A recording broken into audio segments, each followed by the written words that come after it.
Hello friends, I am Viraj Bagmar and welcome to our YouTube channel leadership education. Mathematics में हमने 2.1 और 2.2 से कुछ क्वेश्चंस कर लिए थे। 2.2 के आगे जो कुछ क्वेश्चंस बचे हुए हैं वो क्वेश्चन आज हम करने वाले हैं। तो हमने किस टाइप के क्वेश्चन किए थे और क्या क्या चीज़ें हमने समझी थी, थोड़ा सा और देख लेते हैं और आगे के क्वेश्चन हम स्टार्ट करते हैं। सो सेकंड क्वेश्चन है हमारा next question, find the zeros of the following quadratic polynomials and verify the relationship between the zeros and the coefficients. ये कुछ क्वेश्चंस हमने किए थे लास्ट क्लास में और इसके आगे क्वेश्चन देखते हैं। तो नेक्स्ट क्वेश्चन दिया हुआ है हमारा question number third, 6x² minus 3 minus 7x। We know that 6x² minus 3 minus 7x ये एक पॉलिनोमियल है, एक पॉलिनोमियल का फॉर्म है। और ये जो दिया हुआ है पॉलिनोमियल वो एक क्वाड्रेटिक पॉलिनोमियल है बिकॉज इसकी हाईएस्ट पावर 2 है और हमें पता है कि जिसकी हाईएस्ट पावर 2 होती है वो हमारा क्वाड्रेटिक पॉलिनोमियल होता है ना। अब आगे हम चलते हैं और इसको सॉल्व करते हैं। तो हमें ये पता है, हमने अभी सॉल्व करने की कोशिश की थी, लास्ट क्वेश्चन में समझने की कोशिश की थी। तो इस क्वेश्चन को भी हम सॉल्व करते हैं। तो देखिए हमें सबसे पहले क्या करना होता है, फर्स्ट और लास्ट वाले नंबर का मल्टीप्लाई करना होता है। लेकिन वो कब रूल फॉलो होता है, जब हमारे पास में टर्म्स ऑफ कंडीशन जो है वो बिल्कुल नंबर वाइज या सीरियल वाइज लिखी हुई होती है। जैसे सबसे पहले हमारे पास में क्या अवेलेबल होता है, कॉफिशिएंट ऑफ एक्स स्क्वायर, फिर लिखा होता है कॉफिशिएंट ऑफ एक्स और फिर लिखा होता है कांस्टेंट टर्म। बट इस क्वेश्चन में आपको ध्यान रखना है कि आप 6 और 7 का मल्टीप्लाई ना करते हुए 6 और 3 का मल्टीप्लाई करें। मतलब कि कॉफिशिएंट ऑफ एक्स स्क्वायर दिया हुआ है, फिर कॉफिशिएंट ऑफ एक्स स्क्वायर आना चाहिए और फिर कॉफिशिएंट कांस्टेंट टर्म आना चाहिए। सो ये चीज आपको ध्यान रखना है। तो सबसे पहले तो हमें ये जो इक्वेशन दी हुई है इस इक्वेशन को सिस्टमेटिक फॉर्म में लिखना है। ये सिस्टमेटिक फॉर्म में नहीं है। तो सबसे पहले हमें क्या लिखना होगा, इसको 6x² minus 7x minus 3 is equal to 0। ठीक है, अब आया हमारा कॉफिशिएंट ऑफ एक्स स्क्वायर, फिर coefficient of x and constant term. ये जो लेवल है वो एकदम परफेक्ट लेवल है और इस टाइप से ही आप सीक्वेंस में इसको लिख सकते हैं। आगे हम चलते हैं तो इसका सॉल्यूशन हम करते हैं। तो फर्स्ट नंबर और लास्ट नंबर का मल्टीप्लाई करते हैं, ये हमें पता होता है। तो 6 में 3 से मल्टीप्लाई करते हैं, 6 3 हो जाता है 18। इसको हमें रखना है साइड में, लिखना कहीं भी नहीं है, सिर्फ हमें इसको माइंड में रखना है कि हाँ फर्स्ट और लास्ट का मल्टीप्लाई करने पर 18 आया। अब इस सॉल्यूशन में हमें ये करना है, ये कैलकुलेशन करना है कि इसको 18 को कैसे सॉल्व किया जाए। तो हमें पता होता है कि 6 में 3 से मल्टीप्लाई करने पर 18 आया और ऐसा नंबर लेना जिसका मल्टीप्लिकेशन करने पर तो 18 आया और जोड़ने और घटाने पर वो कितना आ जाए, 7 आ जाए। तो ऐसा कौन सा नंबर होगा जिसका मल्टीप्लाई करने पर वो 18 आ जाए और जोड़ने और घटाने पर 7। तो ऐसे बहुत सारे नंबर्स होते हैं, लेकिन एक परफेक्ट नंबर ऐसा होगा जो कि सॉल्यूशन करने पर वो परफेक्ट रिजल्ट देता है। जैसे हम अगर मल्टीप्लाई की बात करें तो 6 का मल्टीप्लाई हम 3 में करते हैं तो 6 3 18 आ जाता है। लेकिन 6 में हम 3 ऐड करते हैं या 6 में से 3 सब्सट्रैक्ट करते हैं तो हमारा आंसर जो है वो 7 नहीं आ रहा है। तो ऐसा हमें परफेक्ट नंबर चाहिए जो दोनों तरह से मैच खाता हो, मतलब मल्टीप्लाई करने पर भी वो नंबर एकदम एग्जैक्ट हो और जोड़ और घटाव करने पर भी वो नंबर बिल्कुल एग्जैक्ट हो। तो ऐसा नंबर हमारे पास में अवेलेबल होगा 9 and 2। तो 9 and 2 इसलिए बिकॉज 9 2 होता है 18 और 9 में से 2 हम सब्सट्रैक्ट करेंगे तो 7 आना चाहिए, क्योंकि कंडीशन ये कहती है चाहे तो आप ऐड करें उसमें चाहे सब्सट्रैक्ट करें, दोनों को मिला करके कोई एक कंडीशन फॉलो होनी चाहिए। तो एज इट इज हम नेक्स्ट स्टेप में बढ़ते हैं। तो फर्स्ट वाला नंबर और लास्ट वाला नंबर हम एज इट इज लिखते हैं, मतलब 6x² coefficient of x square और कांस्टेंट टर्म हम कुछ नहीं करते, एज इट इज लिखते हैं और बराबर में जो 0 लगा हुआ है वो भी हम एज इट इज लिखते हैं। अब करते हैं क्या है, तो इस 7 को हमने एक फॉर्म के मतलब एक दूसरे फॉर्म में हम लिखते हैं। तो देख सबसे पहले तो क्या लिखा हुआ 9 और 2, तो 9 और 2 को x के फॉर्म में लिखना है। तो हमने लिख दिया यहाँ पर 9x, है ना।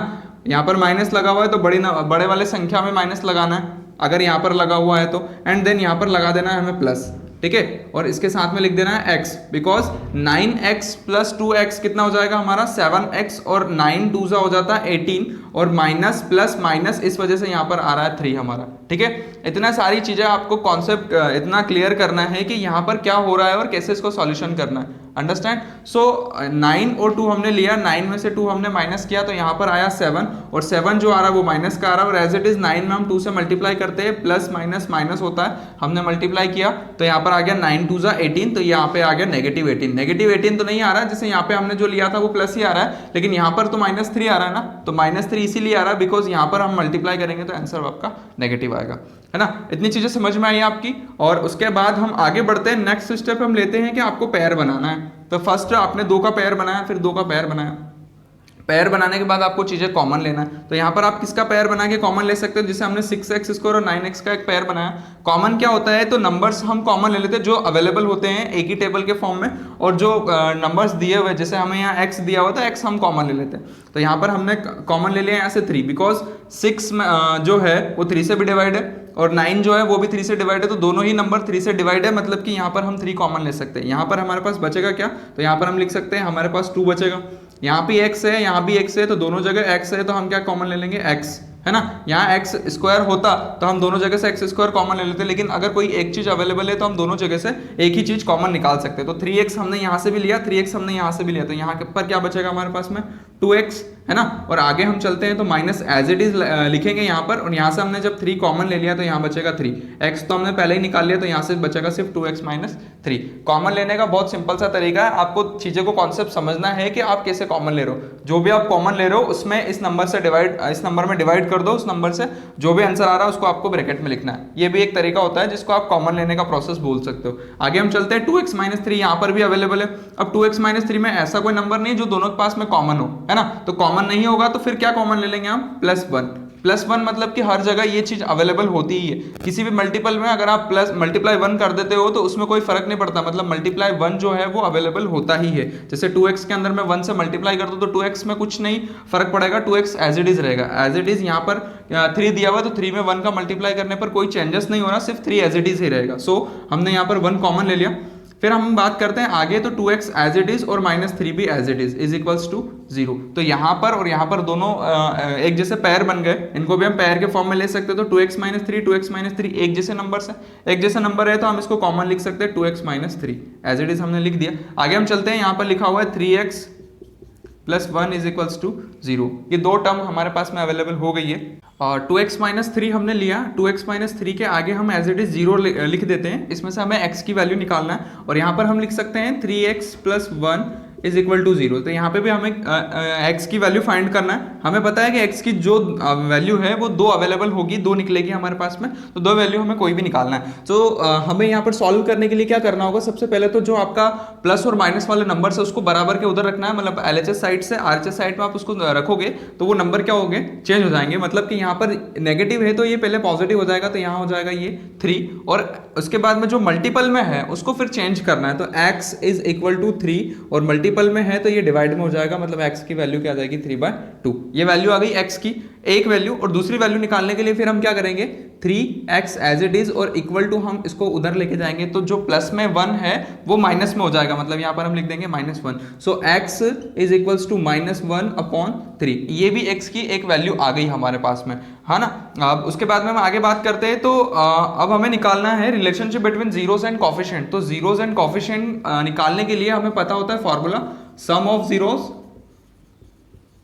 And product of zero. तो सम ऑफ जीरोस के लिए फॉर्मूला हम लगाते हैं अल्फा प्लस बीटा, ठीक है। तो अल्फा प्लस बीटा की जगह हम डायरेक्ट लिख सकते हैं यहाँ पर b/a, ठीक है। एक फॉर्मूला ये भी होता है सम ऑफ जीरोस को आप शॉर्टकट में ये भी बोल सकते हो अल्फा प्लस बीटा, और प्रोडक्ट ऑफ जीरोस के लिए आप लगा सकते हो अल्फा डॉट बीटा या अल्फा इंटू बीटा। तो -b/a जो है वो सम ऑफ जीरो का फॉर्मूला है। सम ऑफ जीरोस निकालने के लिए आप क्या करोगे, आपने निकाला -b, तो -b क्या दिया हुआ है आपका, इसमें देखना है आपको, ऊपर वाले में नहीं देखना, बिकॉज आपको देखना है coefficient of x square, coefficient of x and constant term. तो यहाँ पर -b जो है वो है आपका कॉफिशिएंट ऑफ x। तो कॉफिशिएंट ऑफ x की वैल्यू कितनी है, -7, बट यहाँ पर जो दिया हुआ है -b, तो माइनस माइनस क्या हो जाएगा आपका प्लस, मतलब यहाँ पर कितना आ गया 7। फिर आया हमारा a की वैल्यू कितना है, मतलब कॉफिशिएंट ऑफ x स्क्वायर मतलब कि 6, तो यहाँ पर आ जाएगा 7/6। ये आपका निकला सम ऑफ जीरोस। फिर आपको निकालना है product of zeros, product of zeros. Product of zeros निकालने का फॉर्मूला जो होता है उसको हम लिख सकते हैं अल्फा डॉट बीटा, है ना। इस तरीके से भी आप निकाल सकते हो, और अल्फा डॉट बीटा की जगह आप लिख सकते हो c/a। अब c/a मतलब कि या तो आपका कांस्टेंट टर्म आ जाएगा, है ना, कांस्टेंट टर्म आप लिख सकते हो, कांस्टेंट टर्म क्या दिया हुआ आपका 3, लेकिन 3 जो दिया हुआ नेगेटिव दिया है तो आप यहाँ माइनस साइन लगा सकते हो, और a जो है वो आपका 6 है तो आप यहाँ लिख सकते हो 6, है ना 6। कॉफिशिएंट ऑफ एक्स स्क्वायर दिया हुआ था, कॉफिशिएंट ऑफ एक्स a की जगह हमने वैल्यू पुट अप कर दी, 3 1 जा 3, 3 2 जा 6, मतलब -1/2 आपका क्या आ गया, राइट आंसर हो गया। ठीक है, अब इसका क्या महत्व है तो वो भी हम थोड़ा सा देख लेते हैं। प्रीवियस क्वेश्चन में हमने ये नहीं किया था, लेकिन चीजें जो है वो कई मैनी टाइप से सॉल्व होती है, चाहे तो आप इस तरीके से भी करो तो भी कोई गलत नहीं है, बिल्कुल सत्य है ना। और अगर हम इसकी बात करते हैं अल्फा प्लस बीटा और अल्फा डॉट बीटा की, तो अल्फा बीटा का भी बहुत इंपॉर्टेंस है इसमें, तो उसको भी हम थोड़ा सा सॉल्व करने की कोशिश करें, थोड़ा सा उसको भी देख लेते हैं। तो यहाँ पर मैं थोड़ा इसको सब रफ करके लिख देता हूँ, आप थोड़ा समझने की कोशिश कीजिएगा। अल्फा प्लस बीटा अगर हम निकालते हैं तो अल्फा और बीटा क्या होता है, जो आपकी वैल्यू निकली है इसको एक वैल्यू को आप लिख सकते हो अल्फा, एक वैल्यू को आप लिख सकते हो बीटा। अंडरस्टैंड, एक वैल्यू को आपको लिखना है अल्फा और दूसरी वैल्यू को लिख देना है आपको बीटा। तो अल्फा जो पहली वैल्यू निकली उसको आपको अल्फा रखना है और दूसरी वैल्यू जो निकली आपको बीटा रखना है। अल्फा प्लस बीटा आप करते हो तो यहाँ पर क्या आ जाएगा आपका अल्फा प्लस बीटा, 3/2 अल्फा दिया हुआ था, ठीक है, अल्फा की जगह मैंने वैल्यू पुट अप कर दी, बीटा दिया हुआ था -1/3, तो यहाँ पर आप कर देंगे प्लस और -1/3, है ना। ये आपको सॉल्यूशन करना अच्छे से पता है कि जब प्लस और माइनस का सॉल्यूशन करते हैं तो क्या आ जाएगा आपका माइनस आता है, तो यहाँ पर हो जाएगा 3/2 -1/3, ठीक है। फिर आप इसको सॉल्व कर सकते हो, ये सॉल्व करना आपको अच्छे से आता होगा, या तो आप इसका एलसीएम ले सकते हो या फिर आप इसका क्रॉस मल्टीप्लाई करके भी सॉल्व कर सकते हो। There are many types of this solution. So हम क्या करेंगे यहाँ पर इसका एलसीएम ले लेंगे, because LCM is a very easy thing. So यहाँ पर हम क्या करेंगे, 3 और 2 का एलसीएम जब लेंगे तो 3 और 2 का एलसीएम कितना आ जाता है 6, है ना। ये एक शॉर्टकट ट्रिक भी है जो मैंने शायद आपको प्रीवियस क्लास में बता चुका हूँ, ये सारी चीजें कि शॉर्टकट टर्म में आप एलसीएम कैसे लेते हो। तो यहाँ पर कोई नंबर जो दिख रहा है जो कि बड़ा है, उस बड़े नंबर को आपको इंक्रीज करना है। चाहे तो आप इसमें डिवाइड करके देख लो, अगर ये इससे डिवाइड होता है मतलब यही इसका एलसीएम है, और अगर इससे डिवाइड नहीं हो रहा मतलब 2 में 3 से डिवाइड करके देखेंगे, अगर नहीं आ रहा है तो आप कोई बड़ा नंबर लेंगे, मतलब 3 के टेबल को इंक्रीज करेंगे, 3 2 जा 6। अब हम देखेंगे कि 2 से क्या 6 डिवाइड हो रहा है, तो यस 2 से भी 6 डिवाइड हो रहा है और 3 से भी 6 डिवाइड हो रहा है, और अगर ऐसी कंडीशन आ जाती है तो 6 इज एलसीएम ऑफ 2 and 3, ठीक है। अब हम आगे इसको सॉल्व करते हैं, इसमें इसका डिवाइड करते हैं, 3 टाइम में डिवाइड होगा और 3 का मल्टीप्लाई कर देते हैं यहाँ, तो 3 3 से हो जाता है 9। फिर 3 से इसको डिवाइड करते हैं तो 2 टाइम में डिवाइड होता है, 2 का मल्टीप्लाई आपको कर देना 1 में, तो 2 1 जा 2, तो 9 - 2 कितना हो जाएगा 7, और ये आ जाएगा अपॉन में 6, तो 7/6 अल्फा प्लस बीटा की वैल्यू, और आप डायरेक्ट b/a फार्मूला याद रख के भी इसकी वैल्यू निकाल सकते हो। 7/6 is the right answer of this question. And आगे हम चलते हैं, अल्फा और बीटा सम ऑफ जीरोस अभी निकला है, प्रोडक्ट ऑफ जीरोस अभी नहीं निकला, तो प्रोडक्ट ऑफ जीरोस निकालने के लिए हमें क्या करना होगा, यहाँ पर फॉर्मूला लगाएंगे हम अल्फा डॉट बीटा, ठीक है, मतलब दो चीजों का प्रोडक्ट करना है, मल्टीप्लाई करना है। तो 3/2 दिया हुआ है, मल्टीप्लाई आपको दूसरा टर्म क्या दिया हुआ था 1/3, ठीक है, तो यहां पर आप निकाल लोगे -1/3, ठीक है। अब आपको पता है मल्टीप्लाई जब बीच में लगा होता है तो आपको क्या करना है, क्रॉस मल्टीप्लाई नहीं करना है, आमने सामने वाले नंबर्स का मल्टीप्लाई करना है। तो आमने सामने वाले नंबर्स का जब आप मल्टीप्लाई करते हो तो देख लेते हैं क्या हो जाता है, 3 1 जा 3, तो यहाँ पर आ जाएगा -3, बिकॉज यहाँ पर माइनस लगा हुआ है 1 में, तो 1 और ये 3 पॉजिटिव, तो प्लस माइनस माइनस हो जाएगा, माइनस का 3 एंड 2 3 जा हो जाता है 6। अब वापस आप इसको कैंसिल कर सकते हो, 3 1 जा 3 और 3 2 जा 6 -1/2, तो अल्फा डॉट बीटा की जो वैल्यू है वो आपकी एक वैल्यू निकल गई, ठीक है। अगला क्वेश्चन है हमारा क्वेश्चन नंबर 4u² + 8u, ठीक है। कुछ इस टाइप के क्वेश्चन भी आते हैं जिसमें सिर्फ 2 ही टर्म होती है, मतलब हम ये बोल सकते हैं या तो हमारे पास अवेलेबल होता है कॉफिशिएंट ऑफ x² और फिर या तो अवेलेबल होता है only on coefficient of x, but इसमें कांस्टेंट टर्म अवेलेबल नहीं होता है। कभी कभी ऐसा होता है कि कॉफिशिएंट ऑफ x² होता है और कांस्टेंट टर्म हमारे पास अवेलेबल होता है, तो अलग अलग टाइप से सॉल्यूशन होते हैं, कंफ्यूज होने की जरूरत नहीं है, ये भी इसका भी सॉल्यूशन है, कोई प्रॉब्लम नहीं है। तो फर्स्ट ऑफ ऑल हम बराबर में 0 लगाते हैं, बराबर में 0 लिख दिया। अब हमें ये तो पता है कि यहाँ पर 3 टर्म नहीं है ना, coefficient of x², coefficient of x and constant term, अगर ये होता है तो क्वाड्रेटिक पॉलिनोमियल होता है। क्वाड्रेटिक पॉलिनोमियल ये भी है, लेकिन इसको हमें सॉल्व करना है कुछ डिफरेंट टाइप से, वो डिफरेंट टाइप से सॉल्व होता है, ये डिफरेंट टाइप से सॉल्व होगा। फाइंड करना यहाँ भी वैल्यू, लेकिन वैल्यू यहाँ पर फाइंड करना u की, है ना। जैसे मैंने एक क्वेश्चन पहले भी बता दिया था आपको, या तो x हो y हो, z हो, कुछ भी दे दिया हो, ठीक है। और कंडीशन में कभी कभी आपको s भी दे दिया जाए, u भी दे दिया जाए, p दे दिया जाए, अल्फाबेटिकल मैनी टाइप्स के हैं तो अलग अलग टाइप्स के आपको बहुत सारे नंबर्स ऐसे दे दिए जाए, उसका सॉल्यूशन हमें करना है। तो s वाला भी मैंने बता चुका हूं। अभी हमारे पास में u अल्फाबेट आया है तो आप u भी इसको लिख सकते हो, ठीक है ना। अब यहाँ पर आया हमारा 4u स्क्वायर प्लस 8u। अब इसको आप सॉल्व करेंगे तो कैसे सॉल्व करेंगे, तो पहले तो ये हमें देखना है नंबर कितने हैं। तो नंबर यहाँ पर टर्म कितना दिया, कॉफिशिएंट ऑफ एक्स स्क्वायर 1 हो गया और एक कॉफिशिएंट ऑफ एक्स ये 2 हो गया, है ना। x बोल दो या u बोल दो, कोई प्रॉब्लम नहीं है। तो कॉफिशिएंट ऑफ u स्क्वायर या एक्स स्क्वायर हम यहाँ पर बोले और यहाँ पर इसको कॉफिशिएंट ऑफ u ओनली बोले, तो यहाँ पर करना क्या है हमें, तो सबसे पहले तो हम ये पैर बना लेंगे और इसको कॉमन ले लेंगे डायरेक्टली, क्योंकि यहाँ पर कोई मल्टीप्लीकेशन कोई सॉल्यूशन तो होना नहीं है, सिर्फ डायरेक्टली आप इसका पैर बनाओ, कॉमन ले लो। तो पैर कैसे बनाओगे आप, इन दोनों को पैर बनाया, कॉमन लिया यहाँ से, तो यहाँ पर और यहाँ पर जो दोनों ही जगह अवेलेबल होती है कोई चीज उसको आप कॉमन निकाल लोगे। तो यहाँ से आपने निकाल लिया 4, ठीक है। और आगे हम चलते हैं तो यहाँ पर हमारे पास में दोनों जगह क्या अवेलेबल है, u अवेलेबल है, तो दोनों ही जगह से आप एक u भी निकाल सकते हो, अंडरस्टैंड। यहाँ पर 4 था, यहाँ पर 8 था, और 8 का 4 का मल्टीपल क्या होता है 8, 4 2 सा 8 होता है। तो हम क्या करेंगे, यहाँ से 4 निकाला, अगर 8 होता है यहाँ पर भी तो हम 8 निकाल लेते हैं, है ना। चीजें समझ में आ रही होगी, ये उम्मीद कर सकता हूँ आपसे कि यहाँ पर और यहाँ पर मैंने क्या चीज कॉमन ली है, कॉमन लेना आप सीख रहे होंगे अच्छे से, ठीक है। फिर यहाँ पर हम निकाल लेते हैं 4u, यहाँ पर हमारे पास ओनली बचेगा u, ठीक है, बिकॉज u का स्क्वायर है यहाँ पर, तो हमने 2u निकाल लिया अलग से। फिर 8u, तो 8u में से हमने एक 4u निकाल लिया, क्या बचेगा हमारे पास में प्लस 2, ठीक है, इज इक्वल टू 0। अब हमारे पास में क्या क्या चीज अवेलेबल हो गई है यहाँ पर, एक तो आया हमारे पास 4u, है ना, और एक आया हमारे पास में ब्रैकेट के अंदर हम लिख सकते हैं, एक बार हम रखेंगे 4u बराबर 0 हम रख सकते हैं, दूसरा हम रख सकते हैं u plus 2 is equals to 0। दो वैल्यू आ गई, दो वैल्यू का हम सॉल्यूशन करेंगे।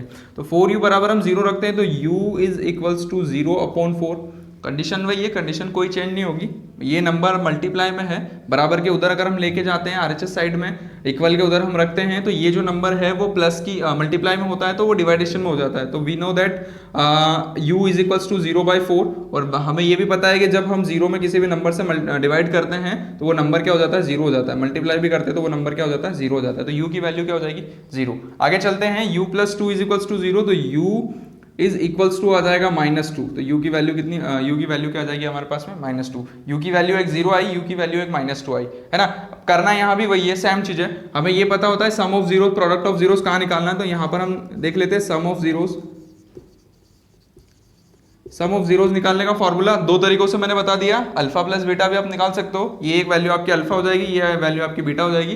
दूसरा तरीका पहले बता चुका हूं आपको मैं कि आपको यहाँ करना है फॉर्मूला लगा करके -b/a आप फॉर्मूला लगा के सॉल्व कर सकते हो। b, a और c आपको फॉर्मूला पता होना चाहिए, है ना, और अगर ये चीज आपको पता है तो आप आसानी से सॉल्व कर सकते हो। जैसे यहाँ पर क्या दिया हुआ है, ध्यान से समझना है, a b c क्या होता है। ए हमेशा आप कॉफिशिएंट ऑफ एक्स स्क्वायर को ही बोलेंगे, बी आपको हमेशा कॉफिशिएंट ऑफ एक्स को बोलेंगे, और कांस्टेंट टर्म हमेशा सी होता है ना। आप आगे पीछे कर देंगे, नंबर्स गलत हो जाएंगे, वैल्यू आपकी पूरी गलत आएगी, ठीक है, इस वजह से आंसर भी आपका गलत आ सकता है। ध्यान रखना है, सम ऑफ जीरोस की बात कर रहा है, फॉर्मूला b/a होता है, हमारे पास में a और b अवेलेबल है। a और b क्यों अवेलेबल है, क्योंकि यहाँ पर कॉफिशिएंट ऑफ एक्स स्क्वायर दिया हुआ है, अगर यहाँ u स्क्वायर नहीं होता तो ये कॉफिशिएंट ऑफ एक्स स्क्वायर होता ही नहीं। यहाँ पर u दिया हुआ है, मतलब ये कॉफिशिएंट ऑफ एक्स है। अगर यहाँ सपोज कर लेते थोड़ी देर के लिए कि यहाँ पर u नहीं होता, सिर्फ 8 होता, तो वो कॉफिशिएंट ऑफ x नहीं होता, वो होता हमारा कांस्टेंट टर्म, क्योंकि जिस भी नंबर के साथ में कोई भी प्रोडक्ट नहीं जुड़ा होता है वो नंबर आपका कांस्टेंट टर्म में ही आता है। मतलब 8 अगर सिंगल होता है तो 8 को हम कहते हैं कांस्टेंट टर्म, अंडरस्टैंड। तो यहाँ पर a की वैल्यू क्या आ जाएगी, a इज इक्वल्स टू आ जाएगा आपका 4 और b की वैल्यू आ जाएगी आपकी 8, ये आप लिख सकते हैं, है ना, दोनों पॉजिटिव है, दोनों पॉजिटिव में लिख देंगे। अब -b की वैल्यू, तो -b क्या आ गया आपका -8, a की वैल्यू आ गई 4, तो 4 लिख दिया, 4 1 4, 4 2 8, तो यहाँ पर आ जाएगा -2। Sum of zeros is equals to क्या आ जाएगा, -2। ये आया आपका सम ऑफ जीरोस। अब आपका करना है प्रोडक्ट ऑफ जीरोस, तो यहाँ पर आप निकाल सकते हैं प्रोडक्ट ऑफ जीरोस, ठीक है। इसको भी इस तरीके से ही निकाल लीजिए, c/a आपका फॉर्मूला हो जाएगा, और c/a, c क्या दिया हुआ है आपको, तो यहाँ पर देखना है coefficient of x square, coefficient of x and constant term, और कांस्टेंट टर्म हमेशा c आता है, तो c तो दिया नहीं है, तो c को क्या करें हम 0 लिख सकते हैं। जो चीज नहीं दी हुई है क्वेश्चन में, उसको आपके अकॉर्डिंग सोच करके कि क्या लिख सकते हैं हम उसकी जगह, वो आप लिख करके सोच करके आप खुद से लिख सकते हो। 0 आया, फिर आया हमारा a, तो a क्या दिया हुआ है 4, डिवाइड करके देख लीजिए, इसमें इसका आप डिवाइड करेंगे तो हमें पता है कि जीरो में किसी भी नंबर से डिवाइड करते तो जीरो ही आता है, तो सी अपॉन ए जो निकला वो आपका जीरो निकला, मतलब आपका प्रोडक्ट ऑफ जीरो जीरो है और सम ऑफ जीरोस क्या आया -2। ये आप निकाल सकते हो खुद से भी, ठीक है, फॉर्मूला लगा के भी निकाल सकते हो, अल्फा प्लस बीटा आपने यहाँ फॉर्मूला लगाया और अल्फा डॉट बीटा आपने यहाँ फॉर्मूला लगाया, ये वाली चीजें जो है वो सॉल्व हो जाएगी। अंडरस्टैंड? चलते हैं नेक्स्ट क्वेश्चन पर। नेक्स्ट क्वेश्चन दिया हुआ है टी स्क्वायर -15, ठीक है। अभी जैसे कि हमने समझा coefficient of x square, coefficient of x, constant term, इन सारी चीज़ों का बहुत महत्व है इस क्वेश्चन के अंदर, इस चैप्टर के अंदर, क्योंकि यहाँ पर आपसे पूछा गया जो है वो क्वाड्रेटिक पॉलिनोमियल के अंदर verify relationship between the zeros and the coefficient, coefficient और जीरोस के बीच में हमें रिलेशन फाइंड करना है। तो कॉफिशिएंट को ध्यान से समझना है, क्या कॉफिशिएंट्स है, क्या कॉफिशिएंट्स पूछा गया है, क्या दिया गया है, ठीक है, एक्स स्क्वायर का कॉफिशिएंट है या एक्स कॉफिशिएंट है या फिर कांस्टेंट टर्म है, उन सारी चीज़ों का काफ़ी आपको ध्यान से सोच समझकर उसको सॉल्व करना है। अंडरस्टैंड? नहीं तो क्वेश्चन आपका गलत हो सकता है, आंसर आपका गलत आएगा फिर। अब हमें सबसे पहले तो ये देख लेते हैं यहाँ पर क्या क्या चीज दी हुई है ना। जैसे किसी भी क्वाड्रेटिक इक्वेशन में अगर पावर लगी हुई है 2 तो उसको हम बोलते हैं कॉफिशिएंट ऑफ एक्स स्क्वायर, तो बोलने की जरूरत ही नहीं, कॉफिशिएंट ऑफ एक्स स्क्वायर उसको डिफाइन किससे करते हैं हम, ए से। हमने लिख दिया ए इज इक्वल्स टू, कुछ नहीं दिया हुआ नंबर, तो कुछ जब नंबर कोई कुछ भी नहीं दिया होता तो हम लिख देते 1, ए की वैल्यू कितनी हो गई 1। अब यहाँ पर देखना है हमें बी, तो बी की वैल्यू आप क्या 15 लिखेंगे, बिल्कुल भी नहीं, बी की वैल्यू हम 15 क्यों नहीं लिखेंगे, बिकॉज यहाँ पर अगर टी होता 15 के साथ में तो वो हो जाता कॉफिशिएंट ऑफ एक्स, बट यहाँ पर सिर्फ 15 दिया हुआ है, यहाँ टी नहीं दिया हुआ है, तो हम क्या करेंगे, यहाँ पर 15 को लिख देंगे सी, मतलब इसको हम बता देंगे सी, क्योंकि ये है कांस्टेंट टर्म। तो कांस्टेंट टर्म का डेफिनेशन ये होती है कि वो सिंगल होता है, उसके साथ में कोई भी प्रोडक्ट नहीं ऐड होता, तो यहाँ पर बी की वैल्यू हम 0 लिख देंगे और सी इज इक्वल्स टू लिख देंगे -15। ये तीन चीजें हैं, ये हर बार मैं बाद में लिखता हूँ, लेकिन मैंने पहले इसलिए लिखी ताकि आपको टी स्क्वायर -15 को देख के कोई कंफ्यूजन ना हो। दूसरी चीज, हम इसके बराबर में 0 लगाते, लगा दिया, सॉल्व करते, तो हम यहाँ पर जो चीज कॉमन होती है उसको हम निकाल लेते हैं और इसका सॉल्यूशन करते हैं, लेकिन यहाँ तो कुछ कॉमन लेने लायक चीज है ही नहीं। यहाँ पर टी स्क्वायर है, यहाँ पर 15 है, दोनों ही एक दूसरे के अपोजिट है, मतलब हम ये बोल सकते हैं कि ऑड है पूरा, है ना। और जब पूरी चीजें अलग अलग हो जाती है तो अब हम इसमें से कॉमन तो कुछ निकाल नहीं सकते, ना ही ये एक दूसरे के मल्टीपल है, तो क्या किया जाए, अब यहाँ पर इसका सॉल्यूशन किया जाए डायरेक्टली, मतलब कि t square -15 is equals to 0 को आप सॉल्व करोगे तो टी स्क्वायर तो एज इट इज रहेगा, -15 को आप RHS साइड में लेकर के जाओगे तो इज इक्वल्स टू हो जाएगा ओनली +15, ठीक है। अब यहाँ पर +15 तो हो गया, अब इसको सॉल्व करते तो t इज इक्वल टू 15, और जब स्क्वायर हटता है LHS साइड से या RHS साइड से, किधर से भी अगर स्क्वायर हटा आपका तो दूसरी साइड में उसका क्या हो जाता है, अंडर द रूट लग जाता है, मतलब स्क्वायर का ही मतलब क्या होता है, अंडर द रूट, है ना। जब आप एक साइड से स्क्वायर लगा के दूसरी साइड में अगर आप स्क्वायर को चेंज कर रहे हो तो स्क्वायर जब भी चेंज होता है किसी भी नंबर में से, वो नंबर दूसरी साइड जाकर के क्या हो जाता है, उसमें लग जाता है आपका अंडर द रूट। तो यहाँ पर क्या हो जाएगा, 15 के अंदर अंडर द रूट लग जाएगा, ठीक है। चाहे तो आप इस तरीके से कर सकते हो, या दूसरा तरीका ये है कि जो पावर लगी हुई है वो पावर डिवाइडेशन में चली जाती है। पावर डिवाइडेशन में कैसे जाती है, तो यहाँ पर मैं ब्रैकेट के अंदर लिख रहा हूँ, ये अलग चीजें हैं, मैं ऐसा जरूरी नहीं कि वो भी लिखना जरूरी होता है, आपको एक शॉर्ट फॉर्म में बता देता हूँ कि इसको और किस तरीके से लिख सकते हैं। जैसे टी स्क्वायर दिया हुआ है तो t square is equals to यहाँ पर 15 दिया हुआ है, अब जब आपने स्क्वायर यहाँ से हटाया, मतलब स्क्वायर को उधर लेके गए आप, तो स्क्वायर यहाँ पर आ जाता अपॉन में, मतलब कि पावर में ही रहेगा लेकिन 1 के अपॉन में आ जाता है। जैसे हम करते हैं ना यहाँ पर कि यहाँ दिया हुआ टी इज इक्वल्स टू यहाँ दिया हुआ 15, ठीक है, और यहाँ पर अगर सपोज कर लेते हैं कि ये 2 दिया हुआ है, तो 2 अगर इसके साथ मल्टीपल में है तो ये 2 कहाँ चला जाएगा, 15 के अपॉन में चला जाता है, जो मल्टीप्लाई में होता है वो डिवाइडेशन में चला जाता है। सो एज इट इज यहाँ पर पावर जो है वो मल्टीप्लाई में, तो वो पावर जो है वो डिवाइडेशन में चली जाती है, तो t की जो पावर है वो कितनी हो जाएगी, 15 की जो पावर है वो हो जाएगी 1/2, ठीक है। आगे हम चलते हैं, ये भी चीजें ऑप्शनल में है, कोई जरूरी नहीं है आपको ये लिखें। तो t की वैल्यू क्या आ गई आपकी, अंडर द रूट 15, ठीक है। अब इसको सॉल्व करके भी लिख सकते हैं, या अभी ये भी आपकी वैल्यू रख सकते हैं, कोई प्रॉब्लम नहीं है, ठीक है। तो ये जो है हमारी t की वैल्यू निकल गई 15। तो एक तो ये आप यहाँ एक चीज ये भी कर सकते हैं कि जब भी आप स्क्वायर हटाते हैं तो वैल्यू जब आप रखते हैं तो यहाँ 2 वैल्यू आ जाती है, एक तो प्लस में और एक माइनस में, तो आप यहाँ पर 2 वैल्यू रखेंगे, एक हो जाता है आपका t is equals to under the root 15 और एक हो जाता है t is equals to minus under the root 15। ये 2 वैल्यू इसलिए क्योंकि जब भी आप स्क्वायर हटाते हैं तो स्क्वायर हटाने के बाद में कोई भी किसी भी नंबर पर, किसी कांस्टेंट नंबर पर जब रूट लगता है तो वहां पर एक प्लस और एक माइनस 2 वैल्यू अवेलेबल हो जाती है। तो t की वैल्यू कितनी हो गई, +15, और t की वैल्यू क्या हो गई, -15। आगे हम चलते हैं, product of zero sum of zeros, काफी ईजी हो जाता है, ये काफी हो जाएगा आपसे, है ना। तो ये आप कर लीजिएगा, या फिर थोड़ा सा समझा देता हूं मैं। सम ऑफ जीरोस निकालने के लिए क्या बता देता हूं, फॉर्मूला आपको पता ही है, सम ऑफ जीरोस के लिए आप निकाल लेना है यहाँ पर अल्फा प्लस बीटा या फिर minus b upon a b c सभी बता चुका हूँ। बी अपॉन ए की वैल्यू आप यहाँ पर रखोगे फॉर्मूले में तो आपकी वैल्यू आ जाएगी। और प्रोडक्ट ऑफ जीरोस आप ये भी निकाल सकते हैं, काफ़ी ईजी है प्रोडक्ट ऑफ जीरोस। तो प्रोडक्ट ऑफ जीरोस निकालने का फॉर्मूला भी आपको पता है सी अपॉन ए, तो ये आप रख करके इसको सॉल्व कर सकते हो। ठीक है, ये चीज़ें काफ़ी ईजी है। इसी के साथ हम थोड़ा सा एक लास्ट क्वेश्चन और देख लेते हैं, sum of zeros, product of zeros. और एक लास्ट क्वेश्चन आया हमारा 3x² माइनस एक्स माइनस 4, है ना।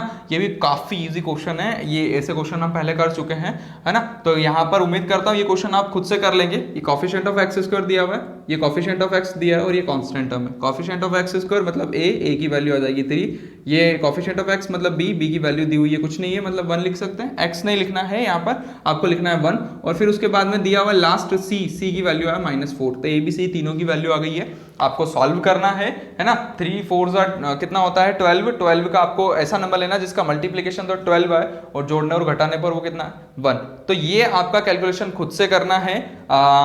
ये अगर आपको क्वेश्चन समझ में नहीं आता है तो आप कमेंट में मुझे बता सकते हैं, कमेंट सेक्शन में आप मुझे बता दीजिए कि ये वाला क्वेश्चन अगर समझ में नहीं आया, या इससे पहले भी मैंने जो भी क्वेश्चन करवाए आपको अगर समझ में नहीं आते तो आप मुझे बता सकते हैं। ठीक है, तो आज के लिए इतना ही, और नेक्स्ट वीडियो में जल्द ही हम आपके लिए और भी नए नए ट्रिक्स और नए नए सॉल्यूशन लेके प्रेजेंट होंगे। Thank you.